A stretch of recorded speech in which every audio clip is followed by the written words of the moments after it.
ஒருத்தர் மனசுல நிம்மதி இல்லாம உட்காந்துருந்தார்.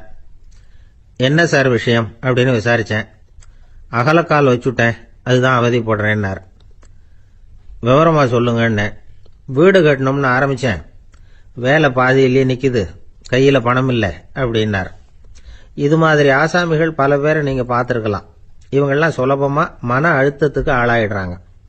மன உளைச்சல், அதாவது ஸ்ட்ரெஸ் அப்படின்னு சொல்றோமே, அதுக்கு அடிப்படையான சில காரணங்கள் உண்டு. அதாவது மிகையாக திட்டமிடுதல் அப்படிங்கிறதும் ஒரு முக்கியமான காரணம். நடைமுறை சாத்தியம் என்னங்கிறத மனசுல வச்சுக்கிட்டு எந்த திட்டத்தையும் தீட்டணும், அப்பதான் அது சரியா வரும். ரெண்டாவது காரணம் என்ன தெரியுமா?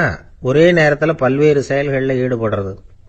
தொலைபேசியில் பேசிக்கிட்டே கையில் இருக்கிற கடிதத்தை படிச்சுக்கிட்டே எதிரில் உட்காந்துக்கிட்டு இருக்கிறவருக்கும் அப்பப்போ பதில் சொல்லிக்கிட்டு மனசில் பல்வேறு சிந்தனைகளை அப்படியே ஓட விட்டுக்கிட்டு இருக்கிறது, இதுவும் மன அழுத்தத்தை உண்டாக்குது. மூணாவது காரணம், எதிலேயும் வெற்றி மட்டும் எதிர்பார்க்கிற ஒருதலைப்பட்சமான ஆர்வம். நாம தொட்டதெல்லாம் வெற்றியாவே முடியணும் அப்படின்னு எதிர்பார்க்கிறவங்க ஏதாவது ஒண்ணுல தோல்வியை கண்டா தோண்டு போயிடுறாங்க. எப்படியும் முடியலாம்ங்கிற எண்ணம் ஏற்கனவே நமக்குள்ள இருந்துட்டுதுன்னா அந்த அவஸ்தை வராது.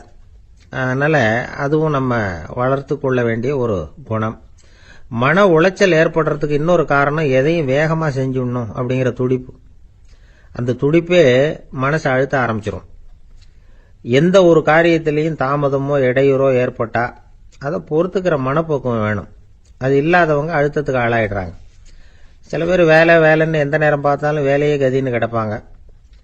பொழுதுபோக்குக்கோ உடற்பயிற்சிக்கோ குடும்பத்தில் உள்ளவங்க அல்லது நண்பர்கள் கூட கலந்துரையாடவோ கொஞ்சம் கூட நேரம் ஒதுக்க மாட்டாங்க. இந்த சுபாவம் மன அழுத்தத்தை உண்டு பண்ணும். இதையெல்லாம் புரிஞ்சுக்கிட்டு அதிலிருந்து விடுபடுறது எப்படின்னு யோசிக்கணும். வல்லுநர்கள் இது தொடர்பாக சில யோசனைகளை சொல்லி வச்சிருக்கிறாங்க. அது என்னன்னா, வாழ்க்கைங்கிறது பிரச்சனைகளால பின்னப்பட்ட ஒன்று, அது எப்பவுமே முடிவடையாத ஒரு தொடர்கதை அப்படிங்கறத முதல்ல நாம புரிஞ்சுக்கணும். தென்கட்சி கோ. சாமிநாதன் ஐயா அவர்களின் இன்று ஒரு தகவல் நகைச்சுவை கதைகளை கேட்டு ரசித்தமைக்கு நன்றி.